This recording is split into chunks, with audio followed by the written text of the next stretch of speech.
ni Chavit Singson. Yan. Alam nyo guys, meron kasing nitong mga nakaraan, no, nagpapaasa na naman tong si Budolero na si Chavit Singson. Siyempre, naalala nyo yung pumunta siya dun sa yung sa rally, di ba? Payang-paya siya dun, akala niya makikisimpa siya sa kanya yung mga tao kung may aeroplano. Akala niya makikisimpa siya sa kanya yung mga tao, kaya ang nangyari, di ba, pumunta siya doon, kaso mali. It's a trap. May ads pa, puti. So, it's a trap. Ang nangyari po doon, siya, binu siya, boo! Payang-paya siya, putik.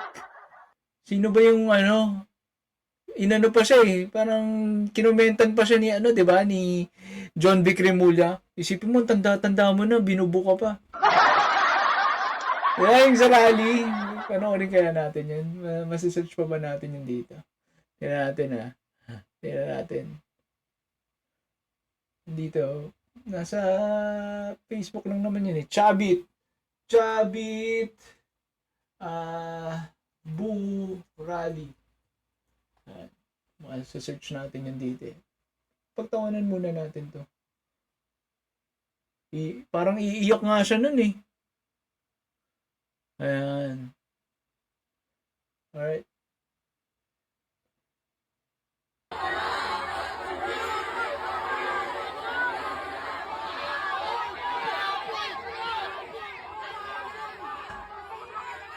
Ayun, parang iiyak. Kawawa naman. Minsan kasi, pag nasa echo chamber ka, di ba? Kapag nasa isa kang mataas na tao, yung mga kasama mo palagi, mga alalay mo, hindi, parang nawawala ka na sa reality, akala mo sikat ka lagi. Ayan, nakatikim siya dyan pagpunta niya eh. Ayan o.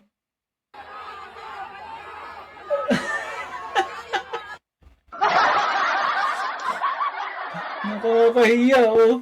Di ba pati si Philip Salvador din pumunta dyan, di ba? Grabe, sabi, ka muna, magsustenta ka muna sa anak mo. Tinitigan ng masama ni Philip Salvador, kala naman niya makakapalag siya, gulpinsan ng mga tao dun. Di ba? Comedy to eh, pumunta-punta sila, oh.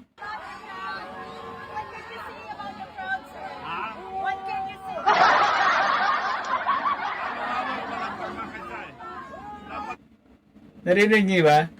Sabi, halo-halo eh. Di ba dapat magkaisa tayo? Yung mga tao kasi na pumunta doon, di ba? Yung mga tao na pumunta doon para sa anti-corruption. Eh siya, ang sinusulong niya, bumaba si PBBM, gusto nilang ipalit si Sara Duterte na baliw. Ayan, nakatikim siya, di ba? Kumbaga malayo pa lang naaamoy ka na ng mga tao eh. Alam na yung kung ano yung karakas mo, ano yung gusto mo, di ba? Malayo sa panawagan ng rally. Ngayon, para bumida siya, sabi niya, di ba maraming issue ngayon sa Miss Universe, di ba?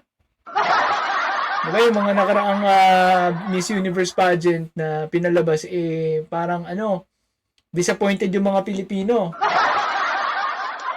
Siyempre, gusto niyang bumida, bibili niya daw itong Miss Universe. Ngayon, umabot po yun dun sa presidente ng Miss Universe. Ayan, abogado. Abogado pala yun, yung presidente ng Miss Universe. Raul Rocha. Ayan. Tinawag na delusional fool si Chavit. Ayan hindi ko po gawa-gawa yan nasa Balita Manila Bulletin. Yan po yung title. Chavit, international na rin yung kasikatan mo. Delusional fool ka. Sa Pilipinas, yan ang tingin sa'yo ng mga tao eh. Di ba? Binubo ka na pag dumadaan ka. Sa buong mundo, yan o, sikat ka na. Yari, ay basahin po natin ha. Usapan ang tila nakaambang bangayan sa pagitan ng Miss Universe Organization at kampo ni dating Ilocos Sur Governor Luis Chavit Singson. Matapos na maglabas ng matapang na pahayag sa social media ang presidente ng Miss Universe na si Raul Rocha nitong Sabado, Enero 3, 2026. Kahapon lang. Yan, no? Kawawa, oh. Chavit, anong nangyari sa'yo? Ayan. So, ayan.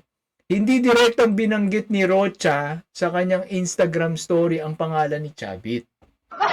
Hindi naman pala binanggit eh. Pero, syempre, alam na, bago yan ibalita ng Manila Bulletin, alam niya na. Kaya nilagay ng mukha dyan ni Chavit, no? Halatang halata, ayan, no? Maging ang anak niyang si Rep. Richelle Singson, ayan, no? Subalit naniniwala ang mga netizen na ang dalawa ang pinatutungkulan niya. Obvious. Kumbaga obvious na yung mag-ama ang pinatutungkulan nitong Miss Universe President na si Rocha. BBB Rocha. BBB Rocha. Ayun. Nakakalibre ng ads tong ano na to. Alright, Raul Rocha, and I'm fed up with that delusional fool and his daughter making statements dreaming of something he wouldn't be able to achieve in 100 years. Bah! Grabe! Matapang, no? Matapang po yung pahayag ni Rocha, no? Hindi daw magagawa ni Chavit Singson yan, no? Kahit 100 taon pa. Ibig sabihin, hindi kayang bilhin ni Chavit Singson. O baka ayaw ibenta nitong Miss Universe, yung Miss Universe organization kay Chavit. So, ayan. Keep dreaming. My lawyers will put an end to your fairy tales. Grabe. Ang tapang nun, no? Eh, syempre, pag ikaw ang presidente ng Miss Universe at may Instagram ka, maraming nakafollow sa'yo, di ba? Kahihiyan yan, di ba? Eh, alam naman natin pag si Chavit Singson gusto nyong magpapogi, di ba? Sa mga, chika babes.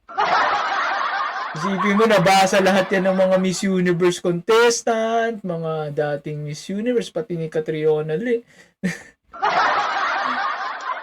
Di ba? Alam na alam, no? Kahihiyan yan para sa panig na naman ni Chavit Singson. Yun ang nakakalungkot, di ba? Ayan, o. Screenshot from Raul Rocha. Iba na, kasi ba iskanda na yun. So, ayun nga, no?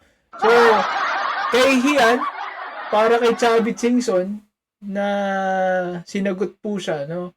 Siguro, kasi madalas ang statement po ni Chavit Singson Tagalog lang eh. Tagalog lang eh. Bibilin niya ang Miss Universe, ganyan. Siguro pinaabot dun sa presidente ng Miss Universe. Para ano lang, no? Para makapag-statement itong presidente ng universe. Pero tingin ko, baka wala naman talagang planong bilhin ni Chavit Singson yung Miss Universe. Wala lang, papogi lang. Kaya ang statement niya, Tagalog, di ba? Ang target audience niya, mga Pilipino lang, uutuin na naman niya.